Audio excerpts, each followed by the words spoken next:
Shalom bagi kita semua, kembali lagi bersama saya Lydia Sembiring. Di sini saya akan membahas dua strategi pembelajaran.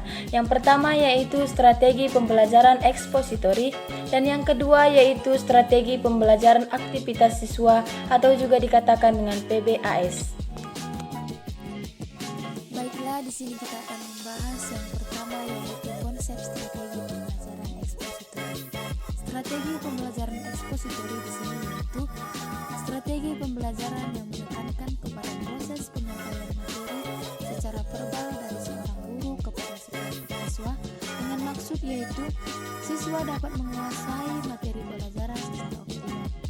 Di sini siswa tidak dituntut untuk menemukan materi itu. Materi pelajaran seakan-akan sudah ada. Oleh karena itu, strategi ekspositori lebih menekankan kepada proses itu. Maka sering juga dinamakan istilah strategi out and back. Dalam strategi ekspositori terdapat beberapa karakteristik. Yang pertama yaitu strategi ekspositori dilakukan dengan cara menyampaikan materi pelajaran secara verbal, yaitu artinya bertutur secara lisan merupakan alat utama dalam melakukan strategi ini. Oleh karena itu, sering orang mengidentifikasinya dengan bicara. Yang kedua yaitu materi pelajaran yang disampaikan adalah materi pelajaran yang sudah jadi, seperti data atau fakta. Konsep-konsep tertentu yang harus dihafal sehingga tidak menuntut siswa untuk berpikir ulang. Dan yang ketiga yaitu tujuan utama pembelajaran, yaitu penguasaan materi pembelajaran. Artinya, setelah proses pembelajaran berakhir, siswa diharapkan dapat memahami dengan benar dengan cara dapat mengungkapkan kembali yang telah diuraikan. Strategi pembelajaran ekspositori akan efektif manakala pertama yaitu guru akan menyampaikan bahan-bahan baru serta kaitannya dengan yang akan dan harus dipelajari siswa. Dan yang kedua yaitu apabila guru menginginkan agar siswa mempunyai kemampuan intelektual tertentu. Yang ketiga yaitu jika bahan pelajaran yang akan dipelajari cocok untuk dipresentasikan. Yang keempat yaitu apabila seluruh siswa memiliki tingkat kesulitan yang sama sehingga guru perlu menjelaskan untuk seluruh siswa. Yang kelima yaitu jika guru tidak memiliki waktu yang cukup untuk menggunakan pendekatan yang berpusat pada siswa. Di sini dijelaskan juga prinsip-prinsip penggunaan strategi pembelajaran. Yang pertama yaitu berorientasi pada tujuan, di mana guru harus merumuskan tujuan pembelajaran secara jelas dan terukur.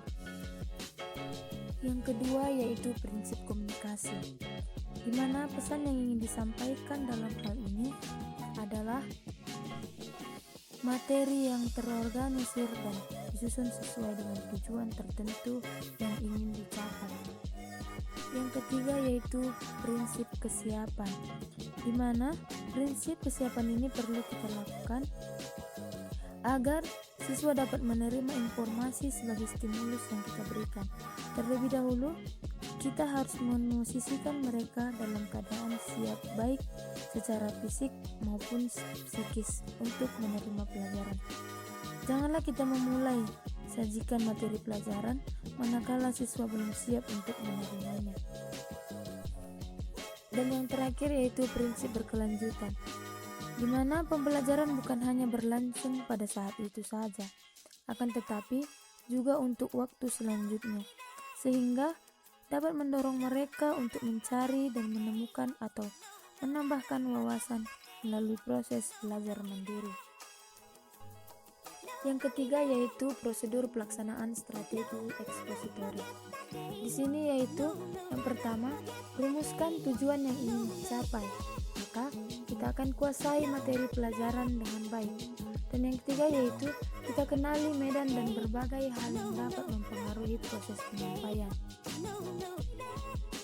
Di sini dijelaskan beberapa langkah dalam penerapan strategi ekspositori, yaitu dimulai dari persiapan, penyajian, menghubungkan, penerapan, dan yang terakhir kita akan menyimpulkan. Yang keempat yaitu keunggulan dan kelemahan strategi ekspositori, di mana keunggulannya yaitu Strategi pembelajaran ekspositori merupakan strategi pembelajaran yang banyak sering digunakan. Hal ini disebabkan strategi ini memiliki beberapa keunggulan, yaitu dengan strategi pembelajaran ekspositori, guru bisa mengontrol urutan dan keluasan materi pembelajaran. Maka dengan demikian, ia dapat mengetahui sampai sejauh mana siswa menguasai bahan pelajaran yang disampaikan. Yang kedua yaitu strategi pembelajaran ekspositori. Dianggap sangat efektif apabila materi pembelajaran yang harus dikuasai siswa cukup luas. Sementara itu, waktu yang dimiliki untuk belajar terbatas. Yang ketiga yaitu melalui strategi pembelajaran ekspositori, selain siswa dapat mendengar melalui penuturan atau di dalam kuliah tentang suatu materi pembelajaran, juga sekaligus siswa bisa melihat atau mengobservasikan melalui pelaksanaan demonstrasi. Yang ketiga yaitu keunggulan lainnya adalah strategi pembelajaran ini bisa digunakan untuk jumlah siswa dan ukuran kelas yang besar. Tetapi di dalam strategi ekspositor ini memiliki kelemahan, yaitu strategi pembelajaran ini hanya mungkin dapat dilakukan terhadap siswa yang memiliki kemampuan mendengar dan menyimak secara baik. Untuk siswa yang tidak memiliki kemampuan seperti itu, perlu digunakan strategi yang lain. Yang kedua yaitu strategi ini tidak mungkin dapat melayani perbedaan setiap individu, baik perbedaan kemampuan, perbedaan pengetahuan, minat dan bakat, serta perbedaan gaya belajar. Yang ketiga yaitu karena strategi lebih banyak diberikan melalui ceramah, maka akan sulit mengembangkan kemampuan siswa dalam hal kemampuan sosialisasi, hubungan interpersonal, serta kemampuan berpikir kritis. Selanjutnya yaitu keberhasilan strategi pembelajaran ekspositori sangat tergantung pada apa yang dimiliki guru, seperti persiapan, rasa percaya diri, semangat, antusiasme, motivasi, dan berbagai kemampuan seperti kemampuan bertutur atau dikatakan berkomunikasi, dan kemampuan mengolah kelas. Tanpa itu, sudah dapat dipastikan proses belajar tidak mungkin berhasil. Yang terakhir yaitu oleh karena gaya komunikasi strategi pembelajaran lebih banyak terjadi satu arah, maka kesempatan untuk mengontrol pemahaman siswa akan materi pembelajaran akan sangat terbatas pula. Di samping itu, komunikasi satu arah bisa mengakibatkan pengetahuan yang dimiliki siswa akan terbatas pada apa yang diberikan guru.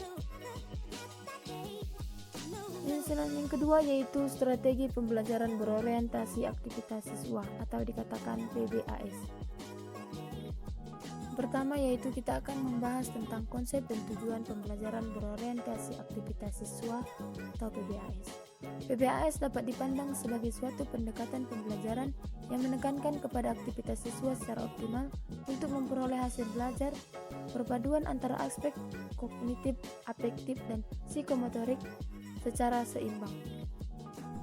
Dari konsep tersebut ada dua hal yang harus dipahami. Yang pertama yaitu dipandang dari sisi proses pembelajaran, PBAS menekankan pada aktivitas siswa secara optimal.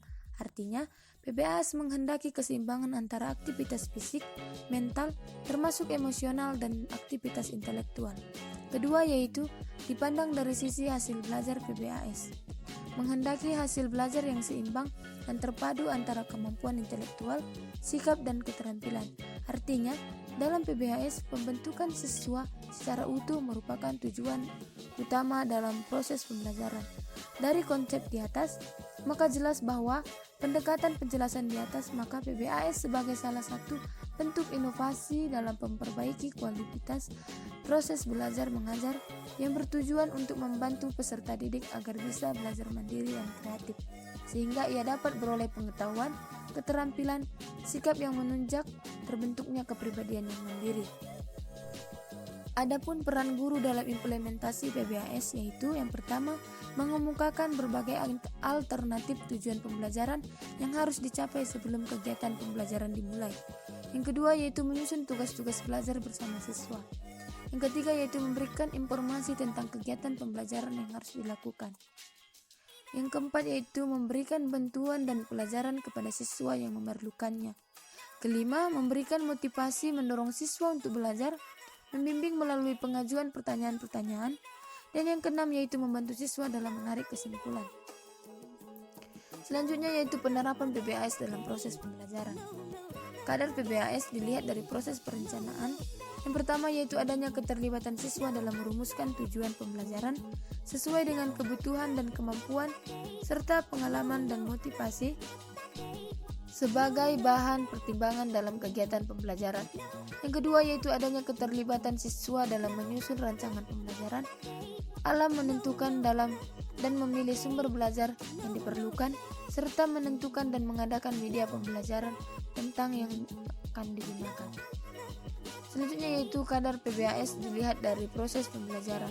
Adanya keterlibatan siswa baik secara fisik, mental, emosional, kemampuan intelektual dalam setiap proses pelajaran. Siswa belajar secara langsung atau experiential learning. Adanya keinginan siswa untuk menciptakan iklim belajar yang kondusif. Keterlibatan siswa dalam mencari dan memanfaatkan setiap sumber belajar yang tersedia yang dianggap relevan dengan tujuan pembelajaran. Yang ketiga yaitu kadar PBAS ditinjau dari kegiatan evaluasi pembelajaran. Adanya keterlibatan siswa untuk mengevaluasi sendiri hasil pembelajaran yang telah dilakukannya. Keterlibatan siswa secara mandiri untuk melaksanakan kegiatan semacam tes dan tugas-tugas yang harus dilakukan. Adapun faktor yang mempengaruhi keberhasilan PBAS yaitu yang pertama guru, yang kedua sarana belajar, dan yang ketiga lingkungan belajar. Di sini dijelaskan kelebihan dan kekurangan strategi pembelajaran yang berorientasi pada aktivitas siswa. Di sini kita akan menjelaskan terlebih dahulu yaitu kelebihannya. Dalam PBAS menekankan kepada aktivitas siswa secara optimal, yaitu bahwa ada keseimbangan antara aktivitas fisik, mental, emosional, juga aktivitas intelektual. Yang kedua yaitu siswa berperan sebagai subjek pendidikan bukan objek pendidikan. Siswa tersebut mengolah informasi dan mengaplikasikannya dengan kehidupan. Yang ketiga yaitu dalam PBAS, guru tidak berperan sebagai satu-satunya sumber belajar, akan tetapi berperan sebagai penunjuk dan fasilitator dalam memanfaatkan sumber belajar. Yang keempat yaitu kegiatan pembelajaran lebih bermakna dan efisien, karena siswa berpartisipasi dalam kegiatan perumusan tujuan pembelajaran dan pengambilan kesimpulan. Adapun kekurangan PBAS yaitu dalam PBAS aktivitas siswa aktif dan tidak aktifnya siswa berpartisipasi dalam kegiatan pembelajaran hanya siswa yang mengaruhinya secara pasti. Karena keaktifan siswa ada yang dapat diamati secara langsung seperti mengerjakan tugas, berdiskusi, namun ada hal yang tidak dapat diamati seperti kegiatan mendengarkan, menyimak. Keberhasilan PBAS sangat tergantung pada apa yang dimiliki oleh guru, seperti kemampuan guru, sikap profesionalitas guru, latar belakang pendidikan, dan pengalaman belajar mengajar guru. Karena hal-hal tersebut yang sangat menentukan bagaimana guru bisa menjalankan perannya sebagai penunjuk dan fasilitator sehingga guru dapat memfasilitasi siswanya untuk belajar. Demikianlah yang dapat saya sampaikan tentang kedua strategi pembelajaran ini, yaitu strategi pembelajaran ekspositori dan strategi pembelajaran aktivitas siswa atau dikatakan dengan PBAS. Terima kasih.